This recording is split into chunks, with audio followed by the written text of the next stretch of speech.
Hey guys, welcome to my channel. I'm Kristen and today I'm sharing Dollar Tree, dollar store, thrift, kind of all the things mixed into one. A lot of the items are mostly from Dollar Tree.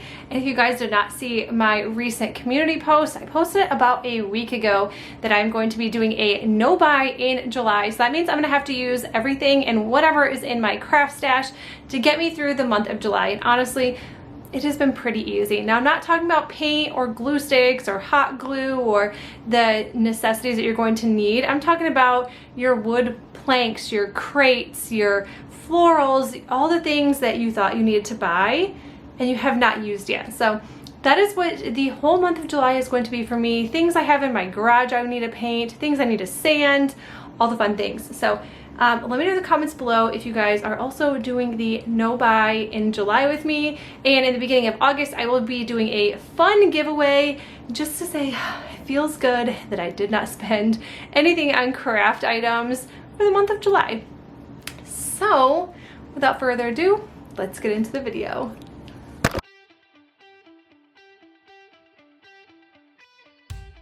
This first DIY project, I'm be using these wood pile planks. These are from Hobby Lobby. You get them in a pack of 4, and I think I only paid 99 cents for them. So the first thing I'm going to do is go ahead and paint this one white, and then I'm only going to be using one this time. I was thinking of a different project, and I just wasn't feeling it. So we're going to go ahead and use this thrifted picture frame. This was from Goodwill. It says $4.29, but I go to these Goodwill outlets, and so I think it was only $1.49. Which is such an amazing deal for a picture frame. I'm going to use some scrapbook paper I have had for a couple years. It was originally from Michael's, and I just wanted to use this greenery one. I love Farmhouse, so I thought this would be perfect for the frame.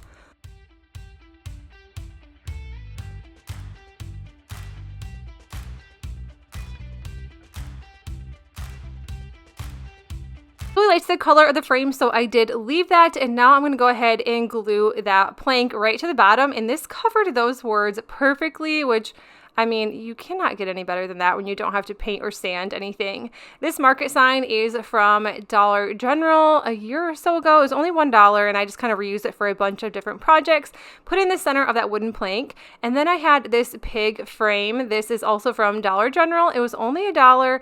I'm going to go ahead and use some pliers and just pull out to the back of the staple so I can reuse that frame later on. I'm just going to take the pig and glue it right to the center of where that picture should be.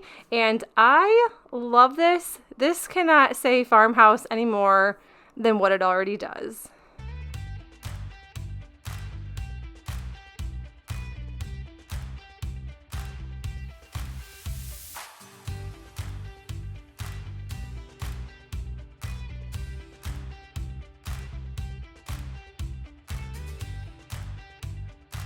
Had these houses since I think the day they came out, or they were really popular, and I had to go ahead and grab them along with this wood box. I went ahead and stained it in the color dark walnut, and that is by Minwax. And if you've never watched any of my videos, I use it for pretty much everything. It is almost gone, so I may use some other kind of stain, but I just like to use what I have, and I know that stain lasts forever, so why buy a ton when you like a color and you just want to use what you have? I think it's like $10 for the stain, so I might as well get my $10 worth.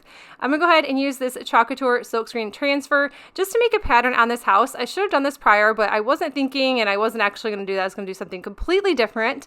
I decided to go ahead and add a soap to this. Yes, it is Mary Cookie, but I actually just got it recently from Bath & Body Works on their clearance.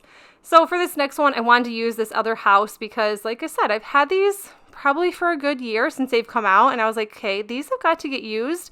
And I know that good old Couture always comes in handy. This one is a Couture silkscreen transfer as well. This one is a newer one, and I love this. I have used it previously in a different DIY, but I love getting my money's worth, so I always try to use my stencils multiple times before I just tuck them away and never see them again. Use some bright white chalk paste, and this is absolutely adorable.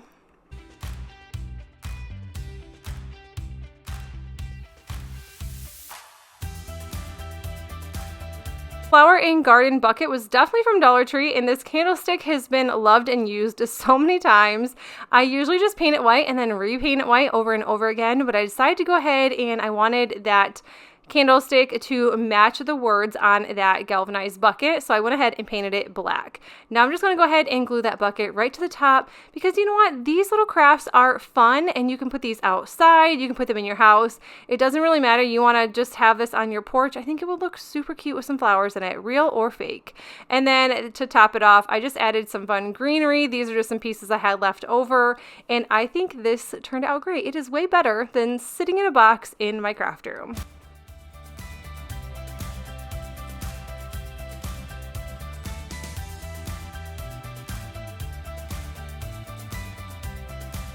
I had 3 of these houses left over, so I figured you might as well put some good use to them and actually use them. I'm going to start out by using this white one. Actually, I'm going to use both of them. And we're going to use some rub-on transfers. These are from Dollar Tree as well, and these are so old, but I bet somebody has these laying around somewhere. I'm just going to go ahead and use that wreath right in the center. I love this one, this eucalyptus wreath. I have used this so many times within the past 7 or 8 years, especially when they had them, and you could buy them at Dollar Tree, but obviously now you cannot. But if you have them laying around, use them. They're so cute and so fun. I went ahead and added it to the center, and then I'm just using this other rub-on transfer that was from a different pack from Dollar Tree, adding it to the center of the wreath, and then I decided to add some extras along the corners just to make this not so plain and boring.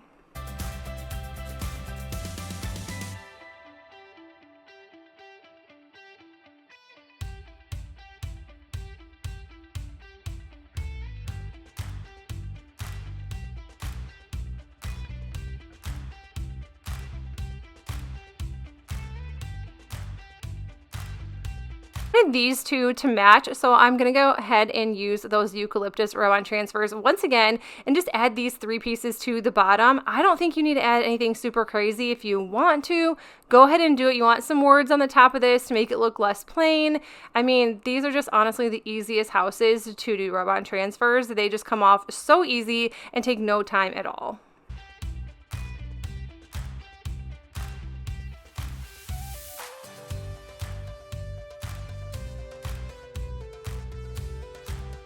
Many of you know I do love using the silkscreen transfers. This one is from Amazon. There is a ton of Amazon choices and options on there as well. So if you're not into Couture, you don't have to sign up just to order from them, but it is way cheaper.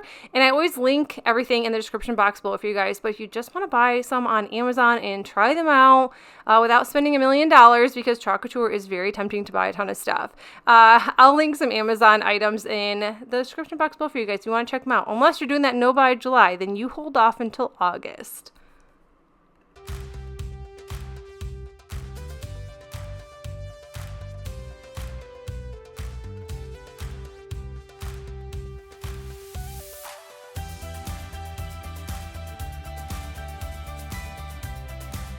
I have 2 of these ceramic mason jars. These are from the fall time at Hobby Lobby. I'm also going to be using some Dollar Tree rub-on transfers. I love this blue color. I'm just going to go ahead and add it to just one of these. I did just keep the other one for later because you never know what else I may or may not want to do with it.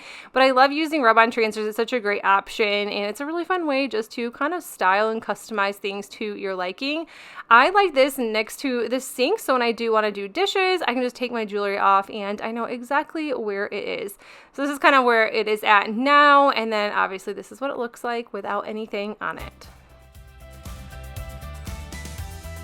You cannot tell, I am just trying to use up these chalkboards and tiny wood pieces as much as I possibly can. I have had so many of these items in my craft stash for so long, or I buy them around holidays and then just never seem to use them. So this little wood oval, this came from Hobby Lobby in a pack, and then obviously the chalkboard came from Dollar Tree. I'm going to go ahead and just glue that oval right to the center. Also going to be using a Couture stencil, but if this is not up your game, you can do rub-on transfers, you can do regular stencils. I just do not like regular stencils, so you will never see me use them. I am just not good with them, no matter how many tips or tricks I use. I just don't like them at all. So I just go ahead and use these, but I mean, the possibilities are endless. You can even grab a sticker if you want and add it to the center, which would be super cute. I have done that in the past. Using some boxwood greenery from Walmart, I'm just adding it to the corner, and I had these cotton pods from Dollar Tree. I don't even know if they sell these anymore. I'm just adding one to the corner as well, and then I'm gonna go ahead and dry brush with the color Truffle just to make this a little more fun and not so boring, although I wouldn't say my things are boring. They're very farmhouse, and that's the way I like them. That is it for the video. If you guys liked it, please make sure you give it a thumbs up. And if you are new to my channel, I would love you to stick around and subscribe. Until then, I will see you guys in the next one. Bye!